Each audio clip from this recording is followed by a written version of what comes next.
ओम। मैं मुस्कान रघुवंशी। मैंने और मेरे गुरुजी डॉक्टर जितेंद्र अढ़िया ने साथ मिलकर एक यात्रा शुरू की है। वो है लोगों के जीवन को बदल देने की यात्रा, जिसमें केवल सुख होगा, शांति होगी और समृद्ध जीवन होगा। तो हमारे साथ इस यात्रा में निरंतर जुड़े रहिए, आपका जीवन बदलने वाला है।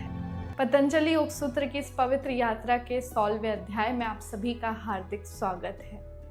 पिछले एपिसोड में हमने समझा था कि किस प्रकार हम अपनी भीतर की ज्योति को जगाकर अपनी साधना कर सकते हैं, ध्यान कर सकते हैं, अपने मन को एकाग्र कर सकते हैं, अशांति को दूर कर सकते हैं और शोक रहित हो सकते हैं। लेकिन महर्षि पतंजलि जानते थे कि हर किसी के लिए ये आसान नहीं है कि वो अपने मन की ज्योति को जगा सके। ये मार्ग थोड़ा कठिन हो सकता है। यहाँ पर महर्षि पतंजलि उससे भी सरल उपाय बताते हैं अपने मन को एकाग्र करने का, स्थिर करने का। वो मार्ग है अपने महापुरुषों का चिंतन करना। महर्षि पतंजलि अपने एक सूत्र में कहते हैं, वितराग विषयम वाचितम, अर्थात किसी एक ऐसे महापुरुष के चित्त का ध्यान करने से जिसने अपने मन पर विजय पाली हो, जिसने राग द्वेष अभिनिवेश सब पर विजय पाली हो और आसक्ति से मुक्त हो, ऐसे महापुरुष का ध्यान करने से हमारा मन स्थिर और शांत हो सकता है। देखिए, यहाँ पर वितराग शब्द का अर्थ समझना बहुत महत्वपूर्ण है। वितराग शब्द का अर्थ ये नहीं है कि हम सब कुछ छोड़कर जंगल में चले जाएं,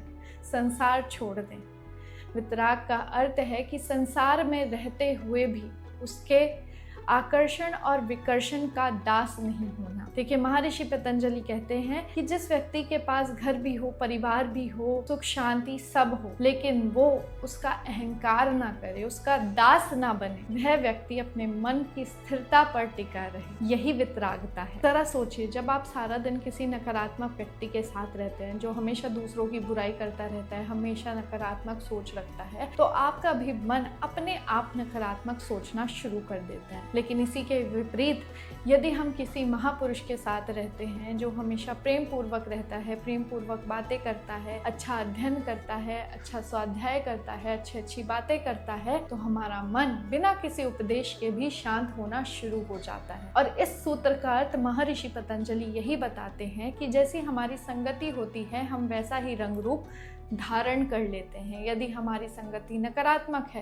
तो हम नकारात्मक बन जाएंगे, लेकिन यदि हमारी संगति सकारात्मक है, हम महापुरुषों का ध्यान करते हैं, उनका अध्ययन करते हैं, स्वाध्याय करते हैं, तो हमारा मन सकारात्मकता से पूरी तरह पूर्ण हो जाएगा। महात्मा बुद्ध इसका बहुत सुंदर उदाहरण है। एक बार महात्मा बुद्ध के पास एक व्यक्ति आया और उन्हें बहुत अपशब्द कहने लगा। लगातार कहता रहा।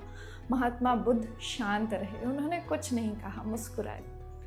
जब वो व्यक्ति थक गया बोलते बोलते, तब उसने महात्मा बुद्ध से कहा कि आपने ऐसा क्यों किया, आपको कोई फर्क क्यों नहीं पड़ा। महात्मा बुद्ध ने कहा, देखो, अगर सामने वाला किसी को उपहार दे और सामने वाला उस उपहार को स्वीकार ना करे, तो वो उपहार किसके पास रहेगा? जो उपहार दे रहा था उसी के पास रहेगा। ठीक इसी प्रकार कोई तुम्हें गालियां दे, अपशब्द बोले और तुम स्वीकार ना करो, तो वो गालियां, वो अपशब्द किसके पास रहेंगे? उसी व्यक्ति के पास रहेंगे। यही वितरागता है। देखिए, महान पुरुषों की जो जीवनी होती है वो केवल पढ़ने के लिए नहीं होती, बल्कि अपने जीवन में उतारने के लिए होती है, अपने जीवन में सकारात्मक परिवर्तन लाने के लिए होती है।